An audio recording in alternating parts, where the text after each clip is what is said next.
There we go. Shall I mute everyone, Mark? Are we ready? When do we sing our pirate songs? Do we do pirate songs? Do we know any pirate songs? I do. All right. Lusty buccaneers and each a murder and crook. We massacre Indians, kill little girls, and give them to Captain Hook. Ho ho, ho ho, and give them to Captain Hook. Excellent. That was pretty cool. Peter Pan. It was Peter Pan. Captain Hook. Well, thank you everybody for joining us for the 74th. Sorry, I'm gonna mute everybody, Mark. Okay, you've got the floor again. Sorry about that. Now you're on mute, Mark. Mute, unmute, mute. I wasn't looking at the screen, unfortunately. So I will start again. Today on the 74th Lit Balm, we have the Pirates of Poetry, including Michael Rothenberg, Adeena Karasick, Dylan Krieger, David Schneiderman, and Bart Plantenga, who's joining us from Amsterdam. So Bart will be reading first of our featured readers tonight. You know, since Jonathan, Cassandra, and I are here to amuse you, among other things, I thought perhaps we should start up the show with a few sounds from us. And in 1998, Jonathan Penton founded Unlikely Stories, an electronic journal of literature and art. Since then, he's lent his editorial and management assistance to many literary and artistic ventures such as Mad Hat, the New Orleans Poetry Festival, Rigorous, and Big Bridge. In 2005, he founded Unlikely Books, which publishes 3 to 5 books of poetry a year. He's organized literary performances and performed himself across the United States. His poetry books are Last Chap, Blood and Salsa and Painting Rust, Prosthetic Gods, Standards of Cedilla, which was the last one to be released from Litfest Press in 2016. And more recently, the free e-chapbook, Backstories, which you can download from Argotist eBooks. Jonathan, what are you offering us for today? Thank you, Mark. So as the regulars have heard me say many times, I'm not terribly prolific. So what I read most episodes is something that we've recently published at unlikelystories.org. And this week I'd like to read something by John Sweet. I'm reading off the screen, so excuse me if I become invisible. Yeah. This is Through Rain, Through Walls of Poisoned Sunlight. And again, that's by John Sweet. Beneath skies as soft as dust, you and I, without shadows in a place where everything is shadow. The village in ruins, but I can't remember, or I was never told. A simple war, I think, on the other side of the world. Man who owns the country, killing those with nothing because he can. Any number of gods growing fat on the bloated corpses of women, of children, and they are crows and they are jackals, just like all holy entities. Talons and beaks to tear at the heart, and the priests who laugh at the idea of salvation, who barricade the refugees in churches, then bulldoze them to the ground. But you and I, in this other place, and not quite winter, and not quite spring, a fragile truce against the blurred horizon, a wounded animal at the forest's edge. Can't save everyone from a lifetime of pain, or maybe it's just easier to say this than to try.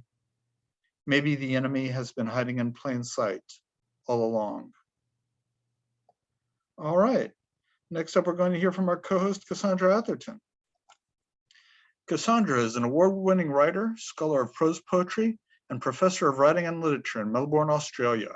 Her most recent books of prose poetry are Pre-Raphaelite, Leftovers, and Fugitive Letters. She is currently writing a book of prose poetry on the atomic bomb with funding from the Australia Council. Cassandra co-wrote prose poetry, an introduction, and the anthology of Australian prose poetry. She is commissioning editor for Westerly Magazine. Cassandra, will you read for us today? Yes, thank you, Jonathan. I'm going to read a poem called Roman Widow, which is an ekphrastic prose poem after Rossetti's painting. He texts me photos from our Roman holiday. vivid missives from the time we walked uneven laneways and patted lazy cats' valleys in the Protestant cemetery. By Shelley's heartless ashes, I traced the words corcordium as a ginger feline reclined at my feet. He said half of Thomas Hardy's heart was eaten by a cat, and I laughed and thought it was preferable to its encasement in a silver memorial. I'd allergize your fingers, I said, or a little part of your frontal lobe. But he wanted to know why I wouldn't wear his heart in a silken shroud around my neck. And now I would like to introduce the prolific Mark Vincennes, who's finished yet another poetry manuscript, I hear, recently. So join along, poetry pirates. I know you'll know some of the lines in this one.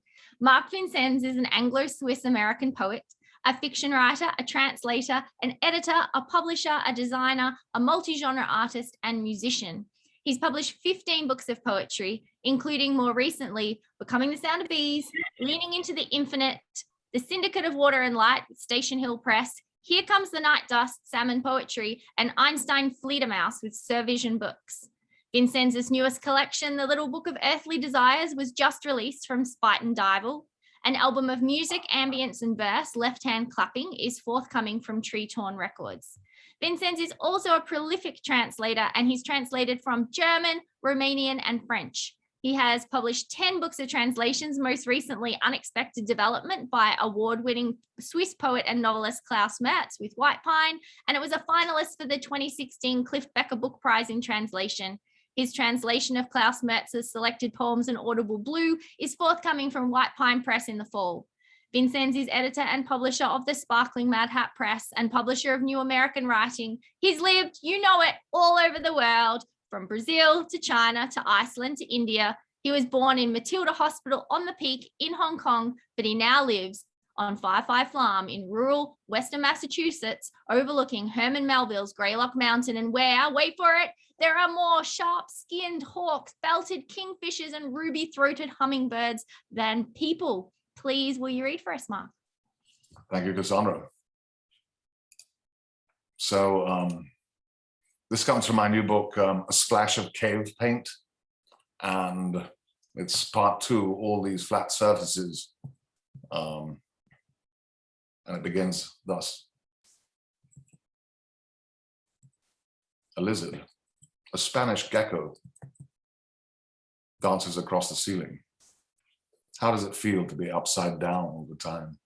Why don't you pop a moth or two, then contemplate quantum time? And in line with the prescribed procedures pursuant to the Geneva Convention, and each anterior to the concord of this and that, the dividing line between once was then, there was before. How does it feel to be upside down all the time? At night, a barn owl makes her move, casting out flying low. You see how her feathers bunch together when she goes in for the kill. Woe to be a lemming or a vole. Once we were. Behind the wall, they do it another way, they say. What's in a lizard to you, in their coy way? Follow the Spanish dancer down the street in the moonlight. Don't you see, anything can explode like a star. In between the hours of writing and reading comes the music, the film, then that thrill of the chase, if the moon will, or in another way over the hill, in greener pastures, circling the mounds of the ancestors, and at any open gate you stare down, inside the compound looking for what? Your soul? Another side of the lizard, from the belly upward, is that instinctual thing that guides you toward the light. The rush of bodies down in the latter half of town, all consuming their dreams for a penny or two. And over there, at the Chinese takeaway, his hands full of trinkets, a detective slurps sesame noodles. A postman wipes his hands. A prosecuting attorney defends his chop suey. His choice of sauces. Over there at the sushi bar, a gamekeeper and her friends divide a single portion of California rolls with extra wasabi. Don't hold the mayonnaise. And under the awnings, in hermetically sealed containers, precisely where we sip coffee, a lizard cools himself in the shade. At night, the spiders come out to spin their webs of intrigue, the moths and flies drawn to the light, to the flickering phosphor, to the warmed walls of humanity scattered everywhere. That's why the lizard won't budge a hair. And did I mention the raccoons emerging from their overhead lairs, dancing late at night or early in the morning, feasting on sticky rice and the flecks of ground pork and popcorn, on peanuts, on the dregs of the policeman's coffee, on the styrene spun into another flip-top handy resealable container, and watch the mother file in with her kids in an orderly row through the bathroom window, which was so conveniently held ajar the night before by a wad of double mint gum. Just like us, they like things in straight lines, coordinated and color-coded. As a matter of moral philosophy, I generally take these things personally. I like to live up to all my expectations. Thank you. And now I'm delighted to introduce our first reader, feature reader for today, who is Bart Plantenga. He's the author of the novels Beer Mystic, Radioactivity Kills Oxen Grove, and Spermatogoina, The Isle of Man, short story collection Wiggling Wishbone, and the memoirs Paris Scratch and New York Sin, Phony in Face Flat Minor. His books Yodel-A-Hee Who, The Secret History of Yodeling Around the World, and Yodel in Hi-Fi, and his CD Rough Guide to Yodel have created the misunderstanding that he's the world's foremost yodel expert. We will have to hear a yodel tonight. How can we not? He's also a DJ. He's produced the Wreck This Mess radio show in New York, Paris, and Amsterdam since forever. He lives in Amsterdam, Holland. Welcome, Bart. Bart, I'm hitting S to unmute. Yeah. There we go. Jonathan, I realized that you published me a bunch of times in the past, and it was always very difficult things to place, things that I wanted to get out there, and you were the only one that picked up on it. So thanks a lot for, I think it's the first time was in, could it be 2003? I'm not sure. Yeah, I mean, you go back that far with Unlikely Story? Okay. 1998. Okay. I'm going to read from my book. Let's see. It's called Luff Sill on your screen, maybe? No. It's a listful. It's from Spuiten Duivel. And it's a book of lists, and it proposes lists as a kind of working class poetry of humility and utility. And I'll start with one of the earliest ones.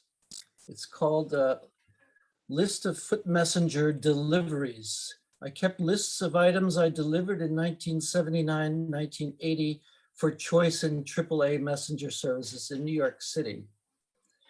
Affidavits, divorce papers, contracts, model portfolios, lunch, basket of muskmelons, stool samples, urine samples, Lord and Taylor purchases, skis, Bloomingdale's blouse that didn't fit, flowers, cough medicine, model portfolios already mentioned, black and white photos of bridge in park, carpet samples, candy, x-rays, deli takeout, roast beef on rye, letters of undetermined contents, franchise termination agreement docs, letters of questionable contents, a love letter, my assumption seeing smile of receiver, brown shoelaces for lawyer about to appear in court, wallet left in store, sculptures, prescription drugs, cigarettes, other drugs, metal shavings, mortgage contracts,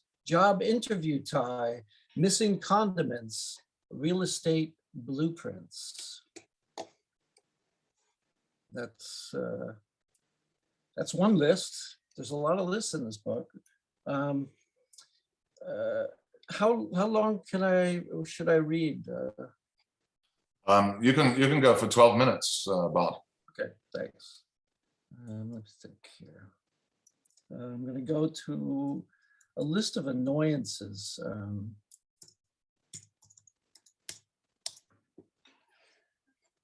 Yes. List of household annoyances.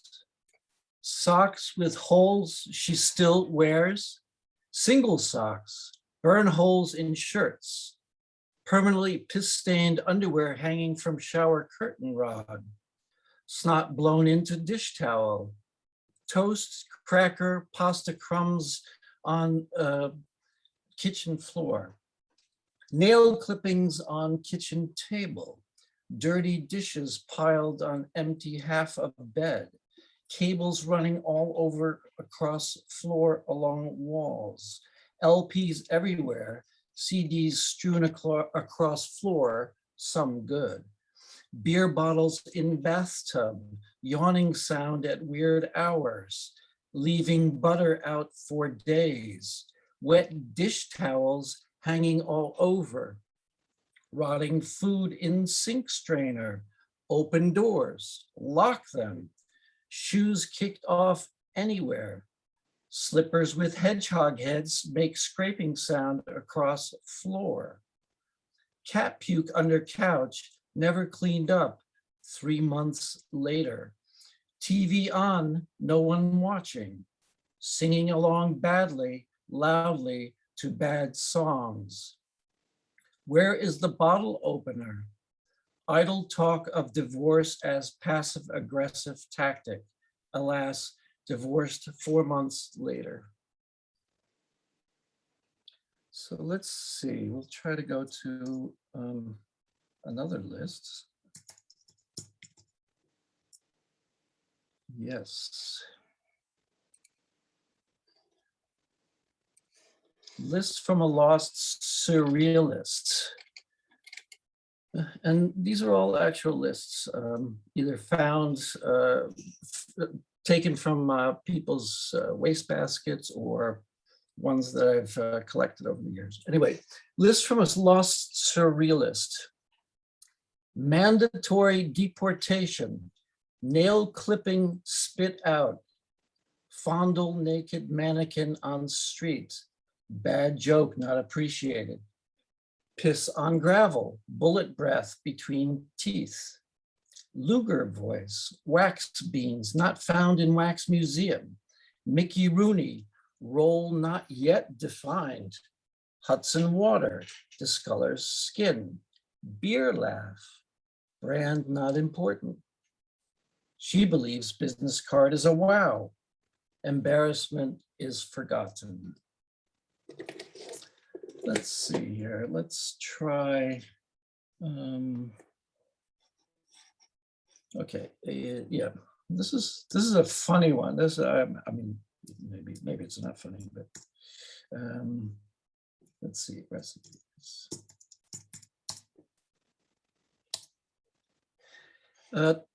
25 interesting recipes. From an old cookbook my mother sometimes consulted. 1, bunny salad. 2, mock duck. 3, liver birds. 4, jellied veal loaf. 5, dinner in a dish. 6, blueberry Betty. 7, fried spinach balls. 8, cheese frankfurters. 9, spiced tongue mold. Number 10, orange prune mold. 11, mock terrapin stew. 12, smothered meatballs. 13, deviled chicken backs. 14, peas cooked in lettuce. 15, molded cucumber salad. 16, pear salad with ginger cheese. 17, smoked tongue with raisin sauce. 18, planked salmon with glazed beets. 19, braised pork steaks with grape apples. 20, frozen tomato salad in cucumber boats. 21, deviled salmon in shoestring potato nests.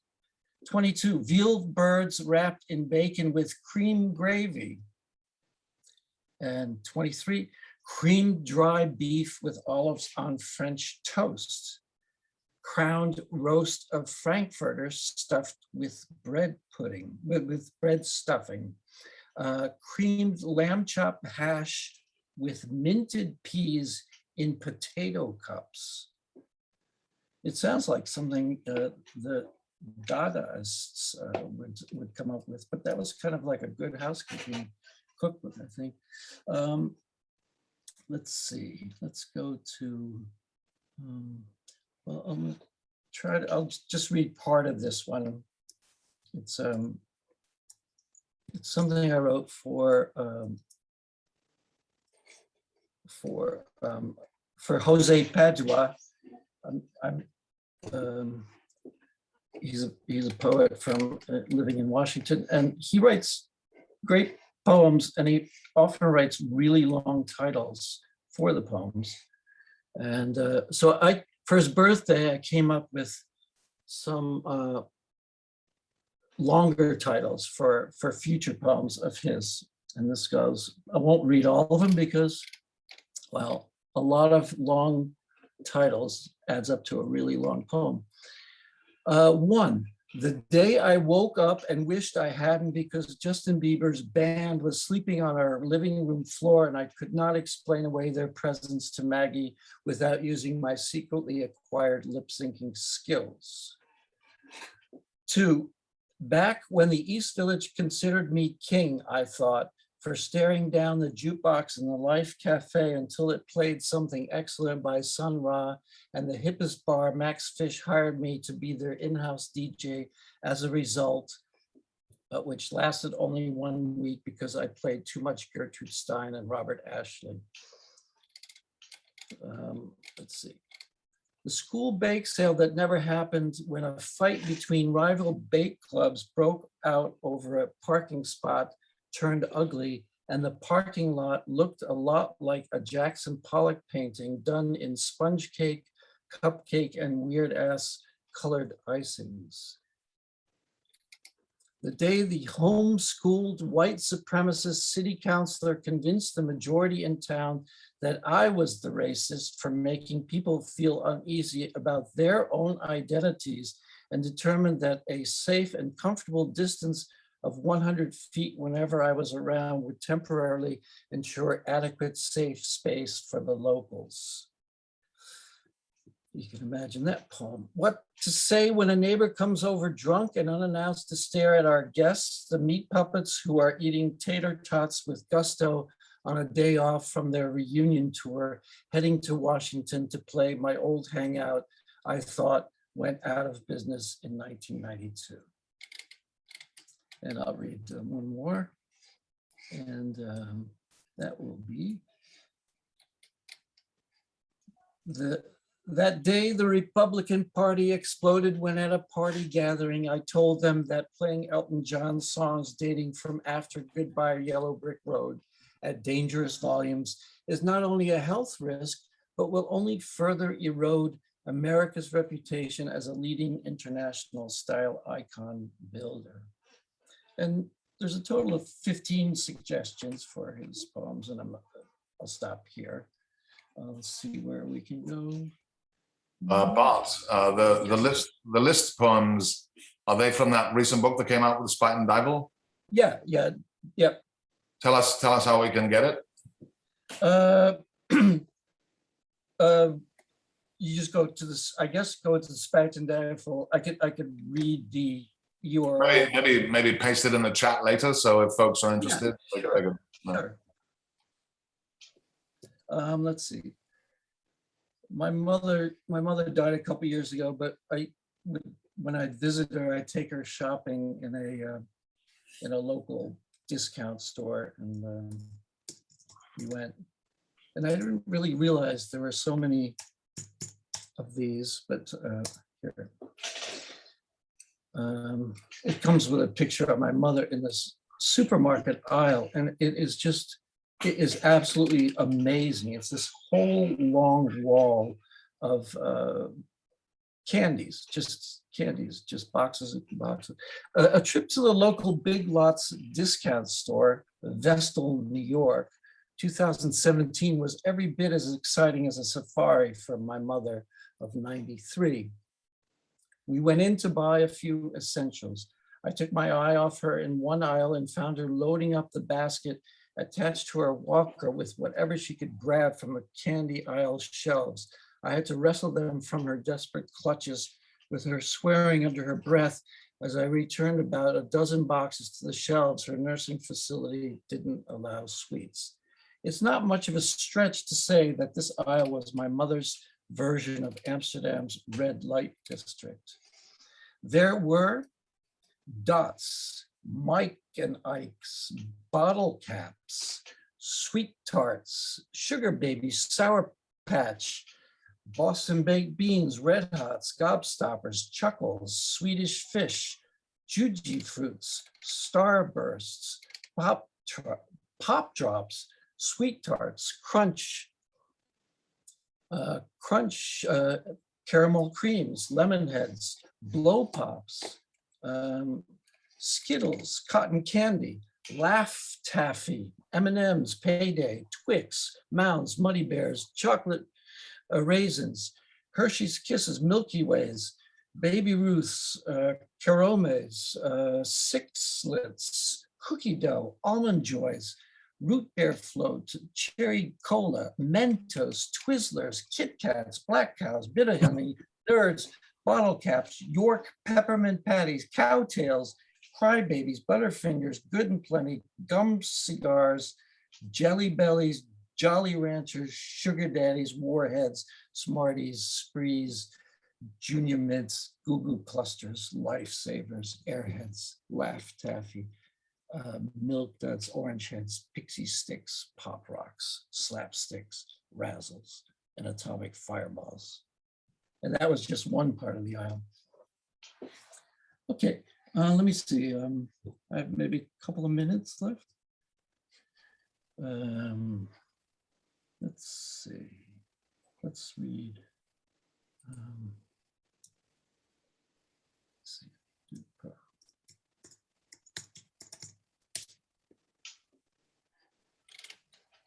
Yeah. This is a list from a 1993 weekly appointments in Prague. Records of gifts page.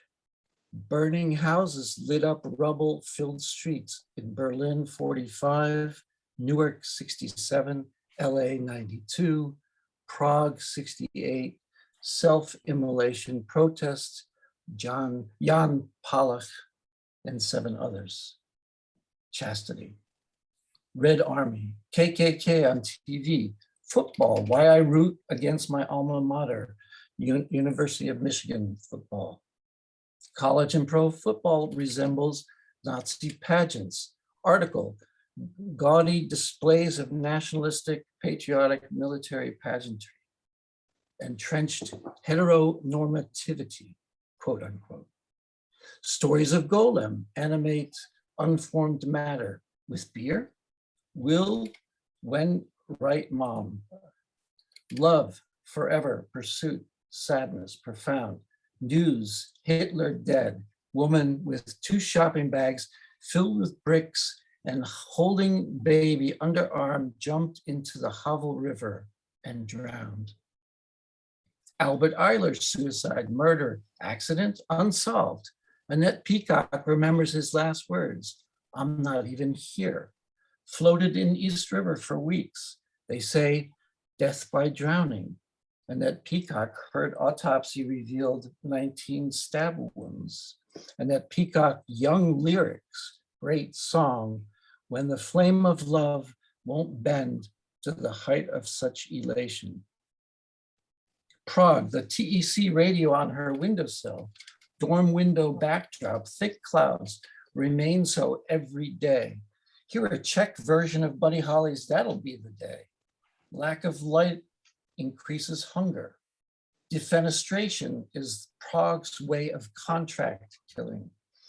She took photos of happy tourists near the near the plaque of Marie Charushkova, victim shot during Prague uprising 1968, was killed near Malostranska on 26 August 1968, by a Russian soldier.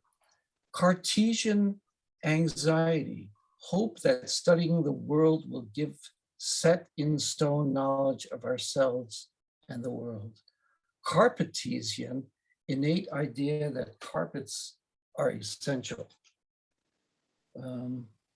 So that's one from Prague.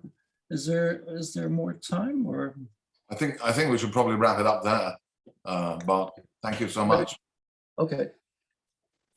Tell us, so the lists idea, how did that come about? Well, I'm a collector of lists, and I realized that when I started just putting them together, they were telling a kind of they were telling a story about myself, but also about other people. There's a list in here from a friend off of Facebook when she was going through some issues. There's a band list in there from my daughter's band, and so when it's all put together, it's like a little bit of a mosaic, mini memoirs, or yeah. What style is your daughter's band? Post-punk, garage rock, experimental improv. Do they practice in your backyard? No. They practice. Well, they practice in Amsterdam, but in a squat studio or something. So yeah. Sounds interesting. Well, if you got a link to their website, send it through on the chat as well. Yeah. Sure, I will. Sure. Thanks so much. And next up, we hear from Adeena Karasick, who is a PhD and a New York-based Canadian poet, performer, cultural theorist, and media artist, and author of 10 books of poetry and poetics. Her Kabbalistically inflected urban Jewish feminist mashups have been described as electricity and language by Nicole Bossard, proto-ecstatic jet propulsive word torsion, which was a great one from George Quasher, Station Hill Press, noted for their cross-fertilization of punning and knowing theater and theory from Charles Bernstein, and many more, including this last one from our old friend Mark Scroggins, demonstrating how desire flows through language, an unstoppable flood of illusion, both literary and pop cultural, wordplay and extravagant and outrageous sound work. And most recently, she published Checking In from Talon Books in 2018, and Salome, Woman of Valor, from University of Padua Press in Italy. Her libretto for spoken word opera, co-created with Grammy Award-winning composer Sir Frank London, and Salome, Woman of Valor CD, came out from New Jew Records in 2020. And Salome Biagona, translation into Bengali from Arita Sayal and Balumi Sengupta. Sorry? Aritra Sanya. Yeah, I just got an echo thing going, but that's fine now. Where were we? She teaches literature and critical theory for the humanities and media studies at Pratt Institute, is poetry editor for Explorations in Media Ecology, associate international editor of New Explorations, Studies in Culture and Communication. She's a 2019 Andrew W. Mellon Foundation Award recipient and winner of the 2016 Voce Donna Italia Award for her contributions to feminist thinking. The Adeena Karasick Archive, established at Special Collections at Simon Fraser University. Welcome, Adeena. Thank you, Mark, for that. Very extensive. I'm exhausted just listening to it. Anyway, thank you so much for having me. I took the theme really seriously. So, upon a cursory looking, it turns out that the etymology of pirate, coming from Middle English, refers to like an attempt or an attack. And as I've been pretty much dedicated my whole life to a kind of interlingual piracy, an attack on normative modes of discourse or I don't know, mixing languages, dialects, traditions, what have you, lexicons. I'm really super excited to be here today because, in the words of Kristen Wiig, I am a pirate. So after these long, long months at sea, so to speak, everything is finally reopening. And so here is a very new poem called Ouvre Excerpt. And in the spirit of the Pirates of the Seven Seas, it's in 7 parts. It starts out with a little epigraph by Derrida. I always dream of a pen that would be a syringe. When the opening is a premise, a promise, opening, opening, opining, pierce, polis, pulsing, policies, policing, open, upana, open, opain, and af, and often. When opening is so often on, pending, penning, opain, to open, reveal, become manifest, exposed, as of August 21. 214 million worldwide have been exposed to. Let the walls open, the bridges, borders, bastions, and bodies open, soars, chorus, scores of terrifying silences open, the 1,000 darknesses of murderous speech opening, the streets are opening, gates, eyelids, shadows, measures, cities, machines, foundations, chains, roads, and relations, ideological sedimentation. The field is opening, the night is opening, the pen, the pun, the pulse, the pan, the pan, opening, sick fictions, dictions, dichotomies, definitions, contractions, extractions, opening, parentheses, indices, hypotheses, the letter is opening to what? Constant reader, whose open wardrobe, what? Cold open, of which open, see whose open mic, just open my head, and the high windows open, this day, this door, this open house of whispered screams, scrawled struggle open, the space of emergence, my mouth, your legs open, these idioms, gifts, grifts, riffs opening up and toward the open air, ours, arrows, ennui, audible in the mouth, aching arc, soak, see, spray, semantics open, the light and lick, rim, slit, wet, were opening, through rock, cleaves, sea, span, spread, sense opening, in the gloaming, for opening all that's forbidden, unbidden, binding, doubts and evasions, laws and restrictions, encryptions, evictions, vacancies, vacants, parlance, entrance, vernissage, assuage, agendas, engendered engagement, enragement, overtures, apertures, and entry into whose soft opening portals, porta passage opening between lips, fingers, graphs, gasps, grasps, acts, gaps, the fleshy, lexical, exilic elixir of a lips, slip, lapse, wrap, wet, caress, a mounting sweat, opening,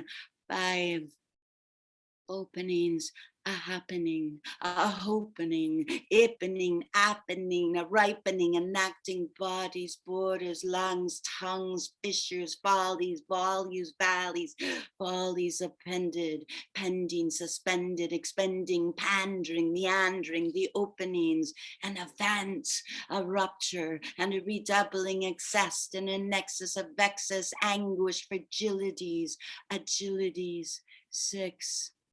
And in Ala Moana, La Perla is opening.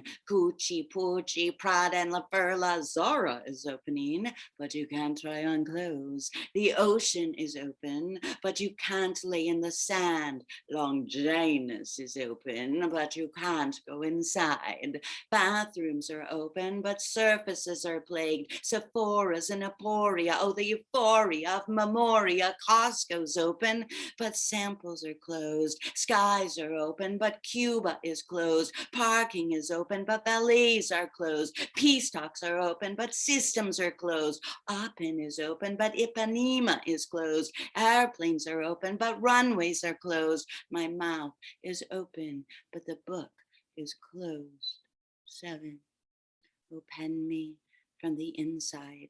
Open and across, pin me with paradox, inflammation, contamination, fever, seizure, caesura, screams, scars, pin me against the open secret between trauma and promise. Opening, the words are opening, phrases like phrases, my body is opening. 7 openings in the head, 10 openings to the body, openings of connection, injection, insurrection, affection, opening like a silence, like a psyche, a series of speculative negotiations carrying all possible futures within it. Thanks. Hi. Fantastic, Adeena. That's okay. Yeah. Okay, so as a pirate is often at sea, here is a piece from my last book, an older piece from Checking In, Negotiating Ways of Seeing. It's called Song of the Cedilla. I like to be under the sea. See poppy, see garden, see rose, see lily, see iris, see violet, awkward Venus posing among chimneys with a rag of sea. See the underswarm fish thickening logo star of the sea mother. See shrouds strewn, seared with the Cedilla under the sea. See a holy thing to see, laps as a lapis lap. See horses who will do it out of manes, words, airs, birds. See heroes, eros, say la vie. See here, stained among saltweed sea, and then saison on further sing and gut drenched as they pass. See when you have no eyes, when your legs are wood. See them riding seaward, lingering in the chambers of the sea, with sea girls read with seaweed, no time sea flight. See it, no man Gonzaga, his heirs and his conquered lines. See surge wretched outcast Hilsker, see the lofty moans of daring ado. See pieces, poesis, a mirror, the depraved ecstasy, ciphers, a sensorial song of a sea biscuit. See the best minds, see zones, slay sprawl, stuffed our sunscrack, see la mer mercredi. See the wood for the trees for the forest, the color of money, how the land lies. See double, see eye to eye and sink into the embouchure cool. Brush, see which way the wind, the arrows of waves, the glass half mass. See the writing on the world of sea. Okay, so the last thing I'm going to read is from my new book, or book in process. It's called Erotomania, but spelled A-E-R-O. And it's looking for a home. Send me an email. Just saying. So for those of us who tour and travel a lot, not being able to get on a plane has been especially excruciating, as I'm sure we could all attest to. So as both a love letter and a lament to the airplane, exploring a la Lacan, how the airplane is structured like a language, here is an excerpt. It starts with an epigraph from Marshall McLuhan. The airplane is an extension of the entire body. In the partition of skin, wrapped like paper, like prayer, through the echoes of hushed walls, welling through chambers of night, between leisure, labor, utility, and pleasure. The airplane as an erotic theater, a social text of secret motives, functions like a language, a hyperculture of forces and relations, chains of connections, of functions, insurrections, systems, cycles, patterns, and dispersions in an erotic ecology of sovereignty and sacrifice. We are the letters traveling through space, seated letters, speaking ourselves into oh my gosh, seated letters speaking ourselves against the sky, inverted through flying circuits, coded cipher secrets, shaded silence, a shuddered truance.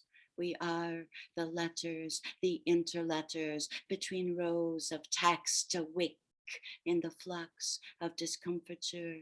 The spoken sentence between destinations of dissemblance liaised in the labor of hours, aisles, eros, sorrows, arrows, parataxine down the runway in the heft of day. The airplane is structured like a language, and we are the letters reassembled in a shifting ensemble, illicits and clandestine, sequestered in the curved body of arced crevices, potents, platforms, portals, promise. We are the floating signifiers flying through a body of conventions, volatile and unspooled, looping. And we are flying through gates of connection, connection, gates of entry, gates of desire, Q gates, R gates, S gates, T gates, U gates, B gates, Mer gate is good. Through passages, sentences, scrolls, arcs, lines of flight constellated in the abecedaries of the abyss, and says, fly me by night to the river, derive over the rainbow, fly me faster than angels, so fly as the sky, flying without wings, as sparks fly en fleurage. I was born to fly, so fly with me through the flux of form, through refuel, follies, volleys, veils, volleys, falls, rivae, all luminous, voluminous, free flight and fly, flug me by the seat of your palms, fly me like a butterfly, fly as flamingos fly in the coop, fly free and fly blind, buttressed from the inside like a blind buck on the fly to the moon over the dateline as the sky lies awake. Thank you very much. Thank you, Adeena. Adeena, do you ever collaborate with musicians? Okay, yeah, sometimes. Only with Salome, a little bit, and only Frank Lenda. But yes. Because I mean, obviously your poetry is supersonic, yeah? Thank you. But sometimes, sometimes I find that, there's so many rhythms embedded in the work itself. It's very hard to it has to be. Yeah, so it can't be like 4/4 through the whole poem, that kind of that doesn't work, right? So you need like a jazz drummer behind you or someone who can like switch up tempo really quickly. I got a jazz trumpeter. Cool. Thank you so much. Really appreciate it. I'm gonna de-pirate soon. Okay, that's a great headdress, by the way. That's amazing. I think I know which shop you got it from, but we'll talk about that later. Michael Rothenberg is next up, and he's a poet, artist, and activist. He's editor and publisher of bigbridge.org, co-founder of Poets in Need, a nonprofit assisting poets in crisis, and co-founder of 100,000 Poets for Change, which Lit Balm featured a reading of last year, and I'm sure we'll do another one in the near future. He's the editor of Way More West, New and Selected Poems of Edward Dorn from Penguin, David's copy, Selected Poems of David Meltzer, also from Penguin. As ever, Selected Poems of Joanne Krieger from Penguin, and Goof Book for Jack Kerouac by Philip Whalen from Big Bridge Press. He's editor of Overtime Selected Poems of Philip Whalen, which was the winner of the American Book Award, and editor of the Collected Poems of Philip Whalen as well, which came out from Wesleyan. Michael has published over 20 books of poetry. His most recent books include Drawing the Shade from Dos Madres, Wake Up and Dream from my own Mad Hat Press, The Pillars Quaranzine Press, and I Murdered Elvis from Alien Buddha Press, which is kind of a press that I've been seeing coming up quite a lot recently. In 2022, in memory of a banyan tree, Poems of the Outside World, from 1985 to 2020 will be published by Lost Horse Press, and Wildfires for the Bullies will be published by Songflower Press. Michael lives in Tallahassee, where he's a Florida State University Libraries poet in residence, and frequently performs with his ensemble, the Eco Sound Ensemble. Welcome, Michael. Thank you very much for having me. Thank you. I have three pieces. The first piece is called GTO. The first two pieces are for my brother who passed away a couple months ago. And so that's what I'm referring to. GTO. Can you hear me all right? Okay. Absolutely, absolutely. While you were in boot camp, I took your GTO without permission and drove it to DC for a Vietnam peace march. I was in college then at the U of M, and it seemed everyone was going. I met some kids at the university who were looking for a ride, and we all drove up together in the car. After a couple of days of serious protest, I got a call from my friend and roommate, Mark. Mom was trying to find me. She kept calling our apartment, but I didn't answer. I never told her where I was going. I knew she wouldn't approve of me driving to DC, and definitely not approve of me taking your wheels. She called and panicked, which was her routine. We spoke almost daily, and any deviation from that pattern frightened her. She called all over. My friends told her they didn't know where I was. That is what I told them to say. But the pressure on Mark got heavy. You need to call your mom, he said. Your dad is sick. Mom was desperate. Where was I? She spread a rumor with my friends that Dad was in the hospital and she needed to speak to me. Dad was always in the hospital. You know, he had his first heart attack at 35 while playing tennis with Dr. Rosenblum. After that, he was in the hospital every few months with one scare after another. A few times I woke up at night and watched him being carried out of the house in an ambulance. He could die anytime. Mom knew the news of his sickness would scare me back into contact, and I would call her right away once I heard. And I did call. I told her I was in DC for a peace demonstration, that it was important. She told me Dad was sick and I should come home immediately, and I did. And I left your 4-speed GTO maroon with black vinyl top, bucket seats, mag wheels, and an awesome tape deck at the DC airport with a hippie who traveled with me from Miami. He promised to take care of the car and drive it back when the demonstration was over. And I flew back home to find out that Dad was fine. Unfortunately, the hippie turned out to be a crook. He stole the tape deck and tapes, destroyed the clutch, and abandoned the car on the street. Dad called some political friends in DC to help find the car, and they called the police, and the police found the GTO.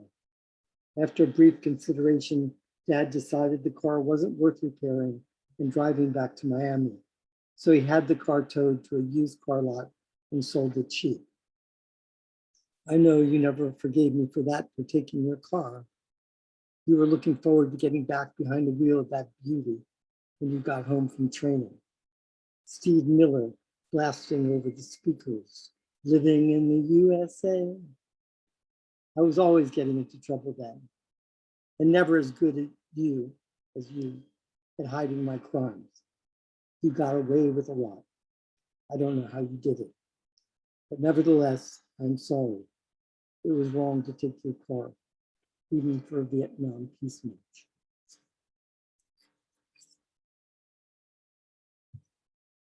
This is Bye Bye Blackbird. Take up all my care and woe. Here I go singing low. Bye Bye Blackbird.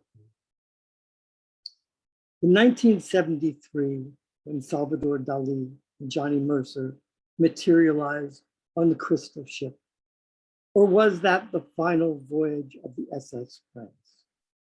When Dali invited you and Clara, your newlywed wife, to join him in Caracas, where he would paint her portrait as he did Gala and Julie Andrews in Birth of Divinity. And you declined when Clara could have lived forever in a portrait by the gargantuan master. When marriage was so quickly full of regrets and Rabelaisian misunderstanding.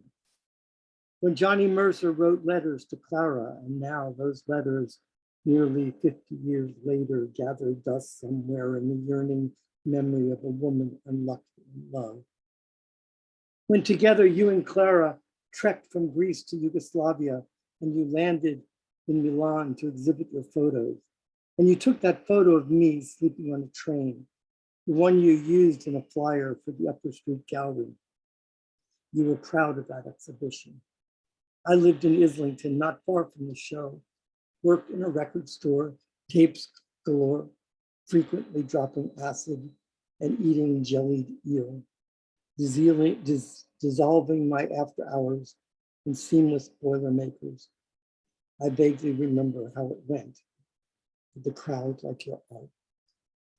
But when I think about that ocean-bound visitation of celebrities now, I wonder, was that a painting, a song of chance, an exhibition of passion, or was that real mercy and magic? Then you told me the story, I think maybe tossed around and distorted some wild waves of glorious crossing over, how Mercer quoted "Bye, bye, Blackbird" to you and how much that meant to you. And how fabulous Dali haunted you with his serpentine mustache and gold cane, dizzied you with his unrelenting dream and majesty. And maybe this is all my imagination, recalled upon a fractured mirror of time, at a warped banquet, on a debauched Titanic. I wonder if I made the story up. Maybe there was no Dali or Mercer, no crystal ship or SS France, no Clara or Gala or Julie Andrews. It was so long ago, in my mind, grief-weary and cratered by those early years of drunkenness and your mind already full of toxic misgivings. We are unable to render truth from the seduction of feminine shadows. I never understood their secret angers. What really happened? Was there some sweetheart or uncaring mother who abandoned you? Some eros you could not find?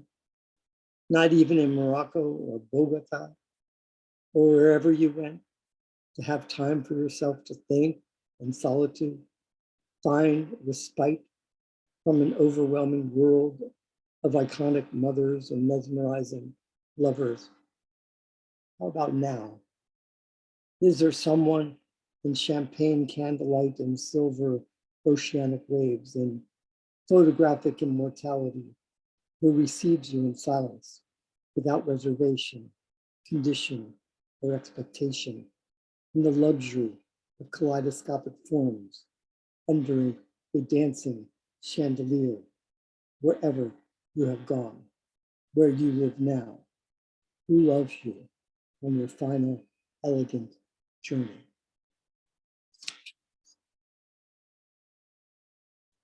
Thank you.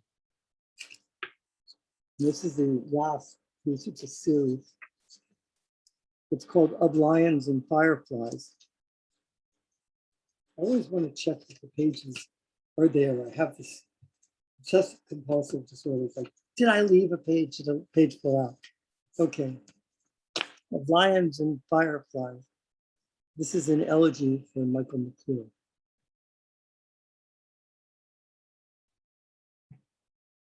It's easy to be seduced by obliterating memory, or not so easy, but we are. Hatched in stringy sinew, leaning towards a screen where a billion eyes search. Is it Wednesday or Sunday? Rhythm unchained, gravity dismissed as optical illusion. She was meant for me, then crushed by merciless rude. There was no her or us, but ash. The pillars of fluid impression sank in substrate rust beneath red polyurethane tides. Then I was on my way back up again, breath blown against the sky and trembling light. 50 years passed, and the levelers of emancipation, bloodshed became particular in my eyes. The forum of apartheid, the evils of a conspiring body politic, wrote love letters to the executioner. I knew them one by one, the blade, rack, and pride, 100 deadly sins, and there was little I could do to stem the emptiness that built the empire. Come to terms with the condition, what we said, all life beyond definition. The soft-shelled turtle lays its eggs. Carolina wren builds a nest in a black flower pot lush with blue begonias. Deintegration and petroglyphs. The rigor of obligations, appointments, people with real people stem the bleed. But now there is glory in madness, in isolation. Sometimes I celebrate contagion, but not like this. Sometimes I refuse the dour consequences, as hopeless as the morning seems. We must have love where there is no reason. Flashes of night scar bright formulation. Blessings of rain rattle the green lake like a snare drum blows across the lily pads. Southern frog chorus sings the theme, transformation. Grace enables new imagination battered by fear, but no fear. More and multiples, organic magnitudes of glorious more consume and dismantle the dictator's clock. Fleshy elephant ears sway and sirens sleep beneath sweet gum while bullies shackle and control. There is a better life. The beauty of love drinks in our skin, whether we own it or struggle to cast it off in parchment terror. Eagles and cardinals, immaculate death blossom meet, and larkspur carry us like dandelion seeds within and without resistance to the edge of a subatomic Eden. The difficulty of love, you came to me in a book, but those were only words, not the true flesh that arrived from the hothouse among airborne flowers, ventriloquists of the blue. Vanilla orchid, Spanish moss, bird's nest fern. We hiked to discover San Francisco Bay, car towed on a North Beach beat tour. We sang together in the Everglades on my turf, not far from where your angelic signal first came through the hibiscus walls of the stucco house that corruption built. The one draped in mink and pearls where I cursed a holy fuck in your name. In the swamp of love, we wandered a new beginning, fearless and abrupt, where mud and brackish sweat ran through my boyhood blood and catfish barb pierced my foot, where horseflies bit my crazy head and swelled my face numb. No sense in thriving for the ideal when lion thrones are everywhere, you said. On the roof of your house, in the hate. I don't remember the street, but I think the house was blue. You reclined in the bright sun, scratching your balls, hipster Adonis. And the book of Benjamin, your beautiful rabbit, pages whispering into each other, into magic. Your model of the Challenger Memorial sculpture by Isamu Noguchi in Bayfront Park in Miami, with your words to memorialize kindred star seekers. Oh, ivory, cinder, open petals, soar, the space path, flesh spirits, heroes.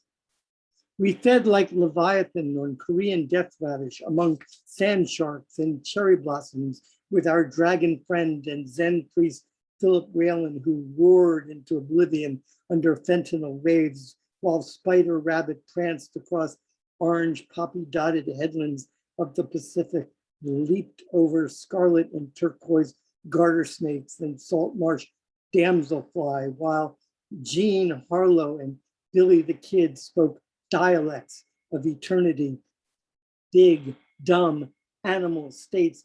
We knew them all together in our animal stubbornness. Uncle, you're a good father, you said, when I was no longer the father of flesh, but the father of broken dreams, the father of a son gone off to the wild. That was the last time I saw you. Mollusks on velvet, lions in the zoo, the mysteries of scansion, adrift upon a satin astral body. Mollusks on velvet, peacocks in tall leather, the metrical analysis of an invisible realm of gumdrops. The science of frozen mastodons, breath hung adept in the air. The pride of lions, the beauty of Shelley and Renee Shaw. I gave you that book of white clouds. You replied with fierce cadence, rebellion of Mayakovsky in return, hummingbird illuminations, mollusks on velvet, paisley peacocks on a violet freeway, and strange and devoted, a helix of slugs and daffodils. Thank you.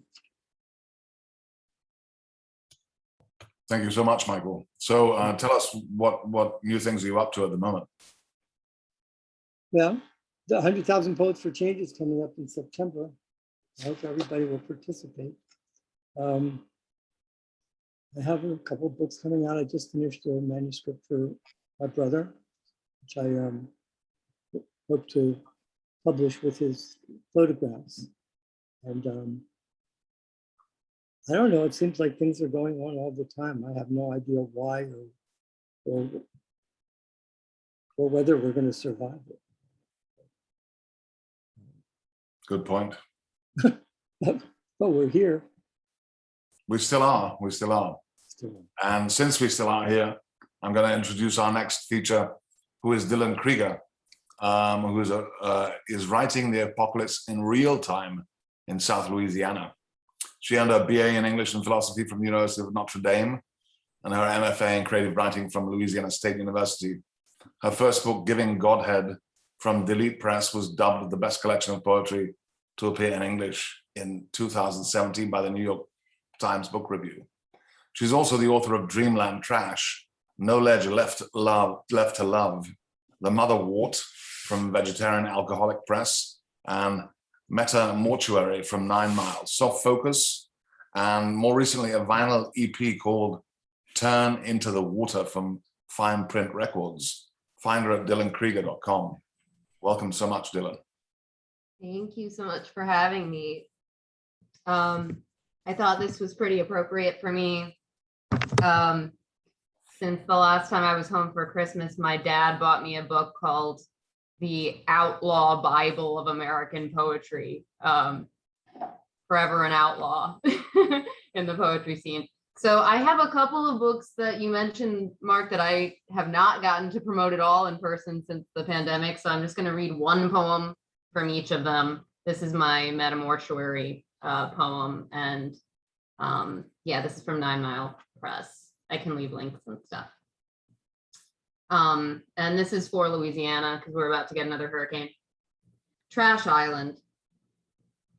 On a bad day in the bayou, cockroach corpses litter my kitchen. I scrutinize the crystal armor of their spiny undercarriages and wonder what abomination unhinged my hips to let them in. Afraid to discover which palmetto spinsters have really vacated the premises of their reflective shells, I leave their bodies the possibility of playing possum, strewn across scab red linoleum, a misled militia of desiccating angels, leaving detached legs for the cat to lose behind the fridge or down uncaulked cracks between tiles. In a different quadrant of nightmare, the Pacific Ocean, middle of nowhere, all the discarded refuse we refuse to own up to is stockpiling plastic weaponry for an inanimate uprising, self-amassing Atlantis, free-floating landfill outlandish. So that's where I left my bloodied 7th grade bandages, 6-pack of Guinness from when the flood rolled in. So old now I can't seem to muster disgust without nostalgia, a wad of spit without my mouth awater. I want to taste the gunmetal dumpster, the pus-filled pipeline of a stunned extinction in which the infrastructure of the lab rat capsizes and flashes a smile past the 4th wall all the while, as if it knows just who it's mesmerizing. So that's Metamortuary, lots of apocalyptic stuff in there as I continue to write. And I'm going to read just one poem from Soft Focus Slaughterhouse, which is my exploration of chronic pain. I've lived with chronic pain for about 25 years and I've never written about it until this book. So, or at least not to my knowledge. Maybe Shrink would have more to say about that. So this is called What Doesn't Kill You Will Eventually. There is a prescience in the pitter-patter of my pain receptors, some tissues connective even beyond the confines of the body. Find me a dick as many inches as the average snowfall in this city. Find me a dumpster fire that isn't candid cammed by satellite. When you're this sick this early, the predictions don't look good. The cartoonists start to sketch you with dark shadows caterwauling about your head, and you learn all the world's different doctrines of death. God the Father, Allah, Buddha, Brahma, Heraclitus. But the future has always been nihilist. Hospital chic, meaningless miles of forest peppered by parking lots. I've never had the pleasure of coming from or into money, but I'm educated enough to know nothing begets nothing, and no, Cordelia isn't breathing. The universe doesn't love you. The pizza grease isn't trying to tell you something. Sentience is an accident, and I can't decide whether we hit the jackpot or some more sinister lottery a la Shirley Jackson. But no matter the outcome, after the CAT scans catch up to you, you'll still wake up every intervening morning, waiting on some Godot, cracking jokes about hangmen, because it's the only stone to throw. All right, I'm just gonna read a couple of newer poems, and then I guess we're gonna open it up. But I have a fun one right here for you guys, a little show and tell, where I just made hand screen printed t-shirts with an entire poem on the back. And it's in my handwriting and stuff. So it was hard to do, but we pulled it off, and I might just read it straight from the t-shirt if you guys will allow that, because it would be fun. So I wrote a whole manuscript called If You Were Raised by the Same Wolves I Was, and every single poem is called that. If you were raised by the same wolves I was, a strong accent makes you sound like an android by comparison. Loose bolts born of television news to mimic men from nowhere. But no matter what the wishing well is selling, I can dig through the closets of skeletons and find better for so cheap it's nothing. Because coincidentally, as wet flyover trash myself, I'm so cheap I'm nothing. And I tell the stranger on the corner that's what Midwesterners have going for them. The awareness of falling square beneath the boot stomp and not trying to stop it, decorating the tiny dome between heel and toe as their own coastless keepsake, settling in for another snowstorm. To escape is a long con, and we're not fooling anyone. So we stay perfectly afraid and dew-drenched in our hospital bracelets, standing stock still scarecrow style in never photographed farmland, and the scavengers manage to fly in through our sleeve holes. But little do they imagine we are not even human. Little can their wings fathom the fruit orchard already eaten till barren, the future turned lethal by the skin of its systems, and all the signet rings of lesser gods outstretched. Who wins best kisser? So that's my shirt, which you can get at dylankriegerpoetry.bigcartel.com. And I will leave that link. And then I'm just going to read one final poem to close out. This is called For the Washable Tattoo Atop a Permanent Scar. Whether a fire, cancer, slip of the wrist with a razor in the shower, the only evidence left is a pale sheen of fingerprintless disbelief in skin rebuilt, fine lines flattened into unidentifiable cropland gone fallow, black thumb all through summer, and the soil spits blood back. But look, there is a painted piece of paper that obviously wants to cover the world up. And it's whatever color you want it to be, baby. Golden, lavender, ruby, little fistful of familiar confettiing over a headstone like it's New Year's in hell. To think, the attention, welcome for once and stuffed with wet petals. When they fall off, we're different. Crystalline coats fully saturated, weighted down with old gods in the pockets to keep from floating away. I wish anyone could say reconstructive and mean it, but they're always sort of smirking.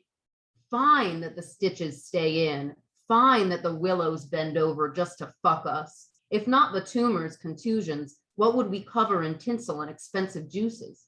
These are the landmarks that tell extinction it's moving in the right direction. Unhook the horror from the head wound and be honest. Even the lilies better gilded. Thank you guys. I'll leave links. Thank you, Dylan. What's your next project? I just had Soft Focus Slaughterhouse come out, and if you guys really want to look at what I'm working on now, you should navigate to orb.church, because I am embarking on an astrology poetry project, if anyone's interested in that. I know some people aren't, but it generates a poem based on your astrological chart. So Interesting. It's fun. Thank you so much. And next we hear from David Schneiderman, who is Krebs Provost and Dean of the Faculty and Professor of English at Lake Forest College. He is the author of and editor of more than 10 books, among others, his recent novels, Blank, the plagiarized novel Sick, and the ink-smeared novel Ink, along with a novel Drain, a cli-fi dystopia story from Northwestern University Press. He co-edited the collections Retaking the Universe, William S. Burroughs in the Age of Globalization, and The Exquisite Corpse, Chance and Collaboration in Surrealism's Parlor Game. He was a longtime contributor for the Huffington Post and has interviewed Sherry Turkle, John Waters, Regina Taylor, among others. His most recent book, There Is No Appropriate Emoji, is forthcoming from Mad Hat Press. He can be found virtually at davidschneiderman.com. Welcome, David. Thank you so much, Mark. I really appreciate the invitation and all of the wonderful readers for tonight. Somehow I completely missed the pirate thing, but had I had more planning, I would be dressed up. So I'm a pirate in spirit in many ways. I'm going to read a short story that is a prose poem short story that I co-wrote with Lance Olson. This book, There Is No Appropriate Emoji, is stories by me and others. And the others are Kelly Haramis, who's here with me today. This is my wife, and she's going to read with me. And then an amazing actor and writer in her own way. Stacy Levine, Chris Mazza, Megan Milks, Lance Olson, as I said, and there are images from Andy Olson and Tim Guthrie. So this is the closer of the book that I'm very excited about. It's called Several Theories of Forgetting. These are the dreams we had. These are the dreams we sometimes should have had. Perhaps they weren't dreams. Perhaps they should have been. The planets weren't planets in any case. They were zeppelins, Jupiter with an undercarriage, gaseous Venus piloted by monocled Germans. Think of Saturn ringed, flying across the nighttime Atlantic, a banshee moan from a muted foghorn, the moons of Jupiter, an entire luminous fleet, ambient silver scintillations. The sun, of course, comes in at the end and burns everything up. You see what I mean?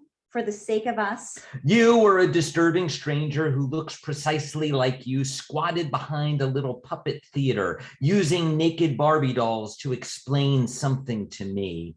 I couldn't understand what you were trying to say, so I began signaling you back to this effect by making gestures with the fingers on my right hand.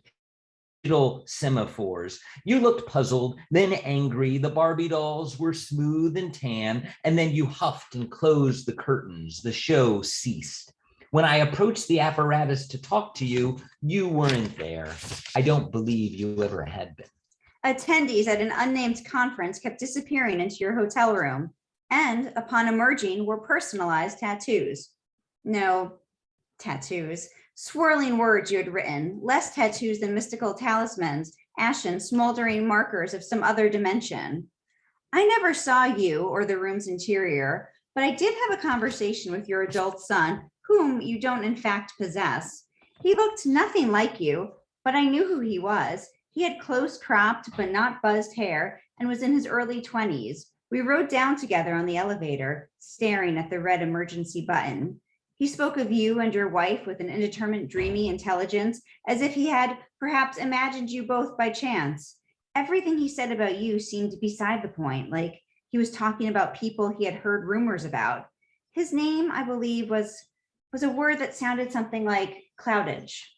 While we were seeing each other, or just after those dreams, you would think we might have been more imaginative. Be that as it may, this one. The time has come to amputate my mother's left leg. I wish it weren't already that late, but I take some small solace that such a moment happens to everyone.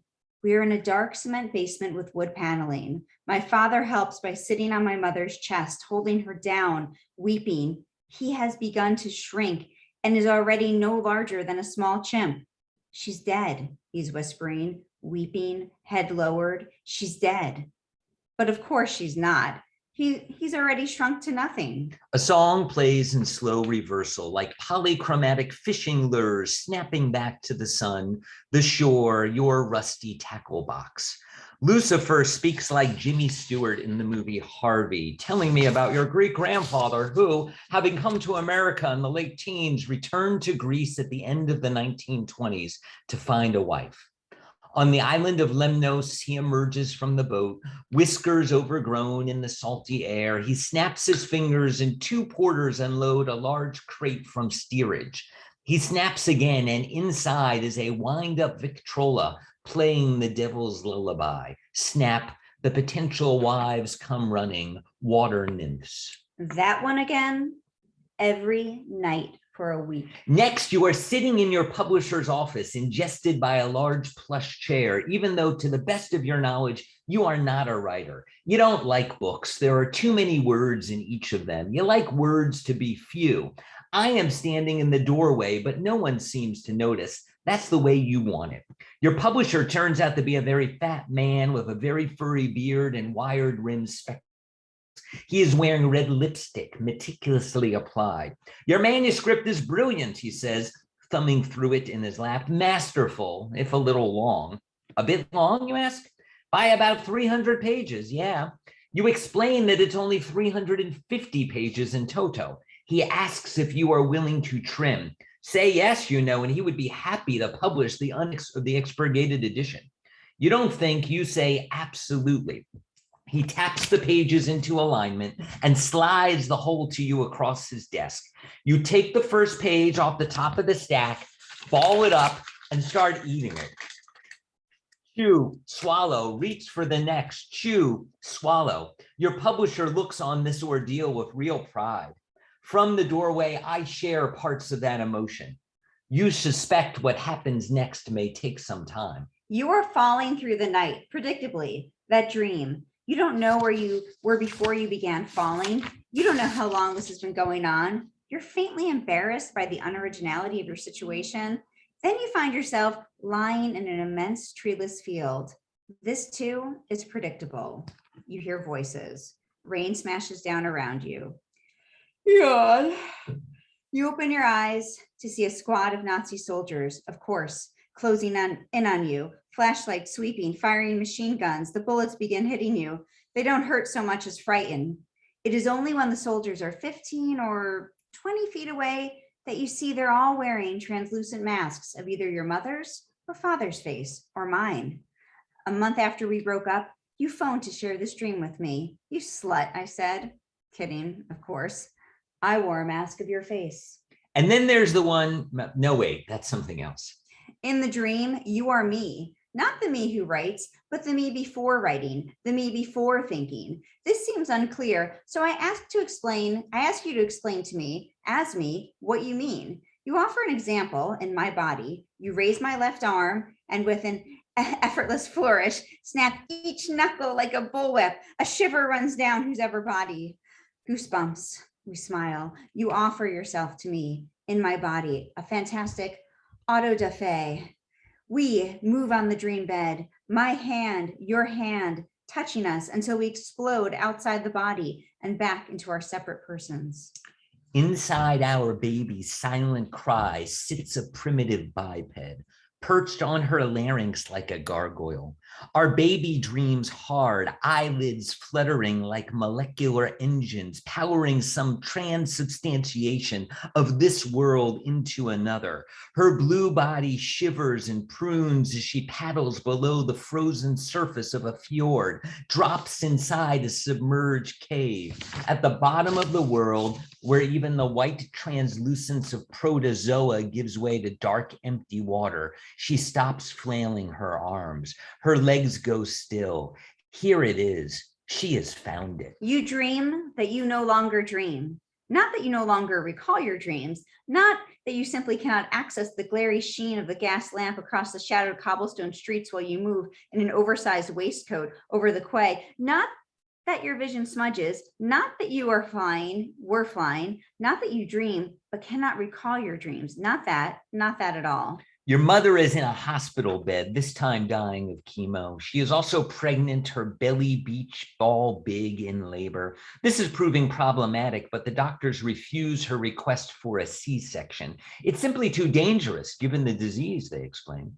There is, though, an experimental treatment that she may qualify for. It involves a puppet theater, a zeppelin, and an orange peel. Is that one yours or mine? I want to say you always dream of my mother, dream words into my mouth, and by dream, and I want to say I mean something else, like how in some the heart grows old first. It turns out you are on a crowded train from the suburbs into the city. It turns out this is where you work. It turns out you're not 100% sure what your job is, but you remain cautiously optimistic that this will become clear time. You have an itch on the top of your head, the part they call the crown, where age begins shedding first. You scratch, then absentmindedly examine your fingernails. They are covered with brain tissue, glistening, fatty, translucent, with a close-up bitter scent, like something that might lounge sightless on the sea floor. Your eyes dart up, checking to see who might have noticed. White fluid is running down the back of your neck, moistening your collar. Be honest, this isn't going so well, is it? Your nightmare. You dream you can't fall asleep. You dream you're lying in your bed, staring up at the ceiling for hours on end. The gritty charcoal darkness, the nondescript ceiling that is, in fact, not unlike the nondescript ceiling above your undreamed bumpy bed. The orange peels with a sickening squish. This is what you used to call foreshadowing, the segments juice between your teeth. Tiny veins catch on the lip of your tongue. Your stomach hurts, mine, it doesn't matter. This orange peel against the counter becomes a continent unmoored from the world. Some bright Lemuria, call it rising action. You always love that phrase for some reason. Use it, go ahead. I don't mind. In any case, you collect the orange peels from the counter and run to the toilet, naked, tripping over the porno mag you've never seen before, maybe one time, crunched beneath the stainless steel foot pedal garbage can. We can do better, I think. And then I think, no, we can't. A brief dream, a brief dream. Clergymen with three-cornered hats and hog faces. See what I mean? While you dream the orange again, maybe I was dreaming the dream where I am pushing you down a drizzly suburban street and let us call it a hospital bed. I need to get you to the emergency room, mostly, if not exclusively, because you aren't you anymore. I awoke to discover you had turned into someone else entirely during the night. I don't mean that metaphorically. Different features, different haircut, different clothes, some of them mine. You are as unnerved about this as I am. Only then I land us in a cul-de-sac. I turn up the nearest sidewalk, wheel you into the hallway of the house at the end. A family is inside, sitting on a long faded blue couch in the living room, watching a television show in which you, the old you, play a minor part.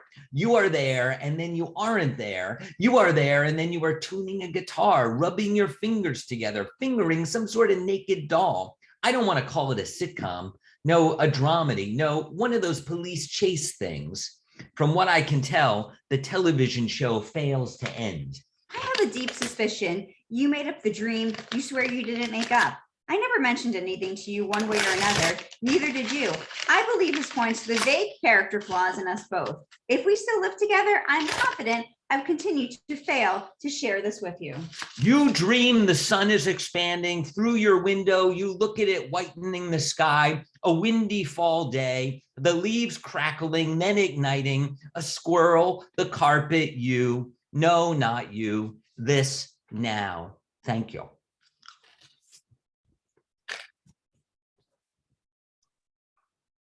Is that crispy? It's terrible. You should at least have some kind of sauce to go with it or something like that. Yeah. Good idea. Vegemite. Vegemite, right, Vegemite. So tell us about your newest project. So my newest project is called Surviving the Global Pandemic, and I'm working hard on it while being the dean of a liberal arts college. It's also this book, There Is No Appropriate Emoji, which I'm very happy you're publishing. And then I have a long-suffering project on William Burroughs and Brian Geisen for University of Minnesota Press. It is a new publication of their book, The Third Mind. Some of you probably know it from the late 70s, that's long out of print. And we are doing the version as it was intended to be printed in 1970. 70 beautiful full-color collages. I'm doing this with my collaborator, Marcus Boone, who some of you may know as well. And there'll be a companion volume called The Book of Methods, which is the story of Burroughs and Geisen's long collaboration over many, many years. But that's off to the side. What I'm most excited about is this book with Mad Hat. And Mark, just thanks for all your generosity and guidance on the project and for inviting me today. Thank you, Davis. Fantastic reading. And so here we conclude Lit Balm 74 with the Pirates of Poetry, including Adeena Karasick, Michael Rothenberg, Dylan Krieger, David Schneiderman, who we just spoke to, and Bart Plantenga, who tuned in from Amsterdam. And I'm guessing he's probably like dozing off as listening to us right now, which I don't blame him. It's probably about, what is it, 2 o'clock in the morning or something like that. Anyway, at this point, I'm going to hand it off to my co-MCs, my co-hosts, Cassandra and Jonathan. And I don't know if there are any open mics tonight. Let me know. We have 2 people who are going to walk the plank for us after that brilliant poetry pirate reading. And the first one is John, Wombat John, Pirate Wombat John. If anyone wants to read an open mic, we've got 1 spot left. So just grab me in the chat. Otherwise, we've got John to read his magnificent piece on our pirate poetry. Oh, thanks. This is actually the opening to a news story. I was staring at my unpaid bills over a cup of rot gut mead when a rock crashed through my window. It was gray, probably limestone, but definitely not basalt or granite, and had a spiral fossil of a trilobite on the back. I looked outside to see who the culprit could be, but saw only a motley group of pterodactyls and stegosaurus carrying picket signs to protest my former career as a creator deity. A big guy burst through the door. He carried a snub-nosed lightning bolt, had a complexion of burnished bronze, and wore the kind of toga you could only get at one of those boutique shops on Mount Olympus. He'd brought gloom and the smell of ozone into my office with him, as if he lugged a personal thunder cloud with him. I didn't like the intruder, but shooting him was out of the question. My jade scarab and my last amphora of mead were in the line of fire. "You Tiamat," he said, "who's asking?" Even though my bank account hadn't seen a spare drachma since that asteroid had ruined the dinosaurs' day, I hated getting pushed around and despised authority figures or anyone who lords it over others. I'm a stone cold son of a bitch who can love nothing and no one but justice. You can call me Allfather, Lord of Thunder, bearer of the Aegis, and keeper of oaths. Well, Mr. Allfather, I don't like people pointing lightning bolts at me, so either put your piece away or scram. His expression could have soured all the milk from Endymion's flock. He stowed the lightning bolt in his shoulder holster. "I thought you were a dame," he said. This was shaping up to be a bad day. At first he threatened me with a gun, and now he was subjecting me to transphobia. "Gender is a social construct," I replied, "but you aren't here to discuss my genitals, real or imagined. Spill it." "Someone's trying to kill me." The Allfather collapsed into a chair. All the false bravado drained from his face, leaving only the look of a boy scared of the basilisk hiding under the bed. "What makes you say that?" "My sisters and brothers disappeared one by one. When I asked my father Cronus for help, he just belched." Was he telling the truth? It didn't much matter. I had all I needed to solve the case: a hat, a gun, and a bad attitude. He had the look of someone important, and if I played my cards right, I could make a killing. "My rates are 200 drachmas a day," I said, "plus expenses." There you go. Awesome. Thank you. I'm sure if we kept going, we'd know what the expenses were. I mean, I'm interested to find out what they might be. Next, we have Bob Heman, who is going to read something wonderful for us on our pirate special. And Camille is going to follow. So Actually, it has nothing to do with pirates, though. But that's all right. You've got a Fortune I know. Teller t-shirt on. That's all you need. You fit in perfectly. Information. The music was the wrong size to fit inside of the plot. Even if its head was shaved and its spurs removed, it still would not fit. They had to cajole it so it would stay at all, but it was the only mirror they could find to use. It grew angry if its tail was touched or if it was imitated by the poultry. It grew angry too if it was given a name too soon. No one could be found who could understand its branches or the things that grew there. There was no one who could measure it without allowing its fluids to escape. Thank you. I love it. You read so well. I wish I had your accent. You've got like a really good like line ending thing that I'm very jealous, very envious of. Thank you for your piratey information. And we have Camille. He's going to finish up our open mic on this special day. I think Okay.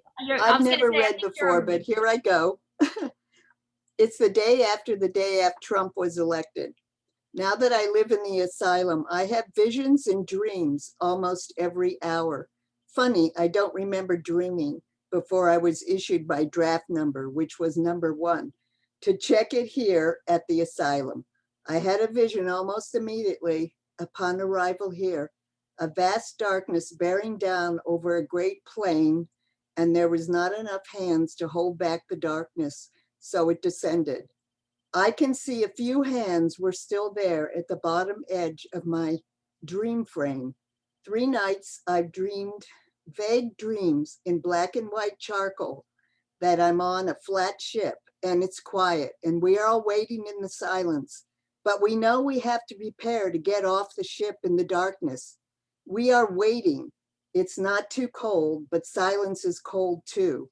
The dream has gone further so far. Oh, the dream hasn't gone further so far. 1 week later, I'm settling into my new home. With my draft number 1, I was issued a box of Depends, a box of unused barf bags recycled from defunct plane overheads, a box of breathing masks, a box of latex-free gloves, and a bottle of what can only be described as generic Astroglide product. We're told the administration here at the asylum doesn't know where these are gone. Where these are gone, they will be reissued. They will be a long line of wait for replacements. Make the best of it. An asylum was brand new and filled within 2 weeks. It has a fresh scent of toxins that come along with cheap building materials, but it is freshly painted. Still, being brand new, it was not designed for the number of people who will be using the bathrooms.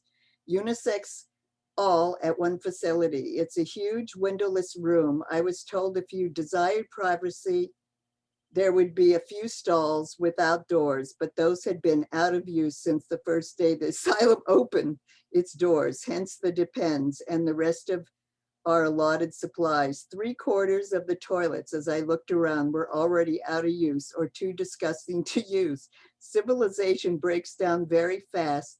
I've already requested on a pack of issued yellow Post-its that a big hole be dug outside ready when the last toilet is plugged up. I'm sorry, not very witty. I just That was wrote that wonderful. at, No, I like think in it's a fever fantastic. dream after Trump was elected.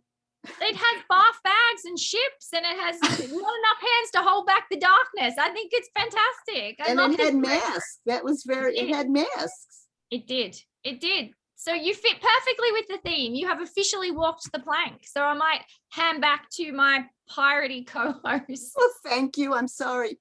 I was very nervous. Oh, you read really well. I thought you were fantastic. I kind of broke down. No, not at all. Not at all. Well, thank you for letting me participate. Well, thank you for being here. I'm not a writer. I just. Well, please join us for the next show. We're actually coming up next Saturday again with Linda Paston, Rose Solari, Jean Nordhaus, and Karen Alenia.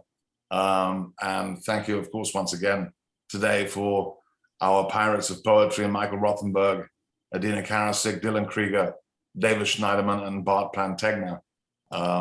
What a wonderful show. So full of sonics tonight. And I'm just going to close off with 2 tiny little poems from my book that's coming out fairly shortly, called 39 Wonders and Other Management Issues. And they're each 5 lines long. Night unending. A little habitual trouble. Here come the words of a wise one. No stone left unturned. Invert all the knowledge you think you know in the presence of a rising sun. And this one's called Management. A hefty dose of irony, unconventionally punctual, a heart cast out into the dark, to an iron horse or a steam-wielding demon. May all your dreams come true.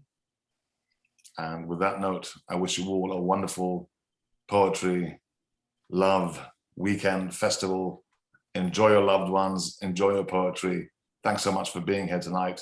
It was a great evening. And see you next weekend. See you next Saturday. Lots of love. Bye. Thank you. Love poetry and pirates. And pirates too. Arr. Thanks for having us. Thank you so much. Nice hearing Thank everything. you. Thank you.